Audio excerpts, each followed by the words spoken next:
तर आजच्या ब्लॉगची सुरुवात होते सीधा कॉलेजमधून. खूप दिवस झाले ते कॉलेजचं तोंड पाहिले नव्हतं, कॉलेजचे तोंड दाखवले नव्हतं. म्हटलं आज हे दोन्ही काम करून घेऊ. तरी आम्हाला कॉलेजमध्ये काही लेक्चर करणं होते, आम्हाला दुसरंच काही काम होतं.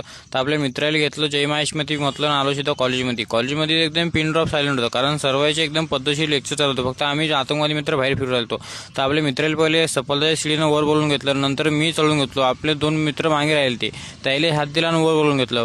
आपल्याला ज्या सरासोबत काम होतं त्या सरांचं लेक्चर चालू होतं. आम्ही जसे कॉलेजमधले सगळे काम फटाफट आटपून घेतले आणि तटून आलो सुद्धा जैन कलेक्शनवर. आटो आपल्या कॉलेजसाठी ड्रेस होता, त्यासाठी कपडा घेतला, पॅकिंग वगैरे करून घेतली. आलो सुद्धा जुम्मे टेलर शर्टासाठी माप वगैरे देऊन दिला. फक्त आता एकदम चुम्मेसुरी शर्ट शिवून द्यायला पाहिजे. तटून आलो सुद्धा घरी आपला गेटअप चेंज केला, आपली एचएफ काढली, युवा घेतला. आलो सुद्धा हायवेनं आला. तुम्ही म्हणसान हायवेनं युवाहून कुठं चालला, तर आपण चालू सुद्धा आता गवत कापेले. पण गवत कापेला आपण इतकं दूर पोहोचून जाऊ पूर्ण विचार बी केला नव्हतं, कारण गाडी चालवता आपण पोहोचलो सुद्धा मागता इथून नांदुरा फक्त 14 किलोमीटर. म्हटलं जाऊ द्या, जास्त दूर बरोबर. तटी आपली एचएफ उभी केली, आलो सुद्धा गवत कापेले. आता मन कन्फ्यूज राहिलं, तर कोणतं कापू म्हटलं सुद्धा पटकन पुष्पाचं नाव घेतलं आणि रप्पा कापणं चालू केलं.